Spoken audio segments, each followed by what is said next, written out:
Well, in a moment, I'll be speaking to Dr. Amanda Sloat, a senior fellow at the Brookings Institution. She also worked for the State Department under President Obama, focusing on European and Middle Eastern affairs. But first, though, from Ankara is Gülnur Aybet, senior advisor to the Turkish President Erdogan. We've just seen those pictures of Syrian refugee children who have been bombed by Turkish warplanes. Their families and friends have been killed. Why are you doing this? Well, I think we've explained to the entire world while we're doing this. And as you know, the PYD and the armed extension of the PYD, the YPG, are a terrorist organization equivalent to the PKK, which is recognized as a terrorist organization by the United States and the European Union. But what's that got to do with Syrian refugee children? They do not represent the Syrian Kurds. So it's wrong for you to say that they are the representatives of Syrian Kurds. And the PKK is not representative of Kurds in Turkey either. This is a terrorist organization that have used the advantage of the war to take control of areas where there isn't a predominantly Kurdish population. And they are attacking Turkey's southern provinces from these regions. And that is why we have launched this operation to protect our borders and also to prevent the establishment of a contiguous terror zone right next to our border. Okay. And we've already made it clear under international law, under Article 51, this is our right, and we've notified the United Nations about this. And also, we are also quoting all the UN Security Council resolutions which are against the struggle against terrorism. So all right, well, hold on a second. Just stop talking a second. Just stop talking a second. Sorry, no, hang on. This isn't a speech. You asked me about the civilians. No, hang on, stop. I've just asked you a question that you haven't answered, so let's go on to another one. No, I did answer your question. The question... And the question you didn't is, allow me to you didn't allow me to finish my answer. You say that the PKK are terrorists. Of course, Syria says that you fight with terrorists as well in the Free Syrian Army. Now, who is to believe who when it comes to who is a terrorist? Look, you're so badly misinformed. I think you should really go and check up on your facts. The Free Syrian Army that is working with Turkey are not terrorist groups. They have also been trained and equipped by the United States.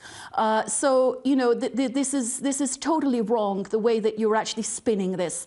As for the humanitarian issue, the Turkish Red Crescent is now poised in the area called Azaz, and they're waiting to evacuate and take care of those civilians, but the PYD and the regime are not letting them go through. So we are actually waiting for relief to be delivered to those civilians, and the Turkish army is taking extremely great care to avoid civilian casualties. But unfortunately, PYD are using civilians as human shields, and this is exactly what's happening on the ground. Now, Turkey has worked with the FSA to clear a very large area from Daesh as well. Turkey has done more in the fight against terrorism in Syria than any other member of the coalition. So I completely find it unacceptable that you are implying that Turkey is actually working with forces that might have some terrorist elements. That is totally unacceptable. Well, if you want to talk about fighting terrorism, it's undoubtedly the case that the Kurds have also fought ISIS in Syria and were responsible for huge advances, advances that you wanted to make but didn't. You cannot, look, we've said to the Americans, you cannot fight a terrorist force with another terrorist force. This is ultimately going to backfire against the international community, and we still stand by that statement. And I think the Americans are going to learn the folly of arming the YPG in this way, because this is a terrorist organization that is being given weapons by a NATO ally that are being used against us. Gülnur Aybet, thank you very much. Let me go to Dr. Amanda Sloat. I mean, this is the result of American policy, isn't it?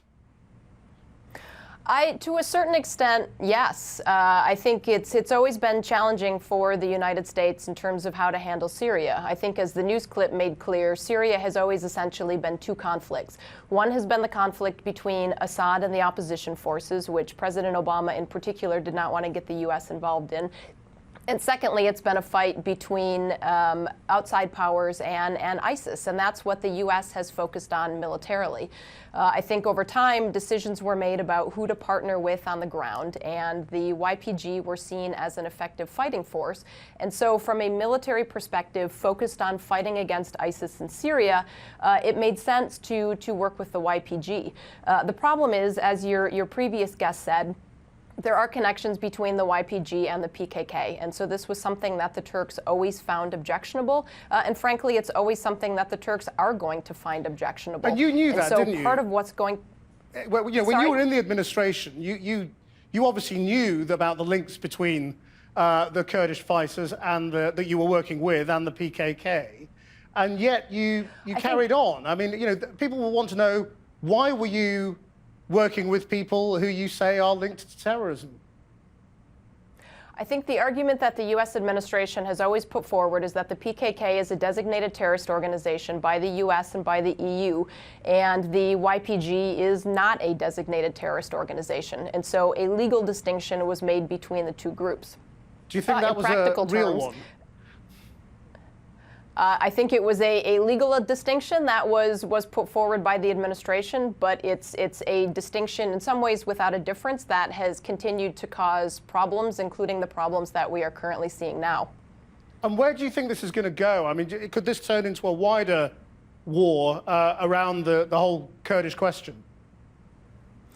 I think so far the administration, in partnership, frankly, with a lot of its European and other allies, has been able to kick down the road this question of the YPG, but I think eventually there is going to have to be a reckoning, and I think there is going to have to be broader consideration of the non-military situation in Syria, the broader political governance and security arrangements that we're seeing in Syria.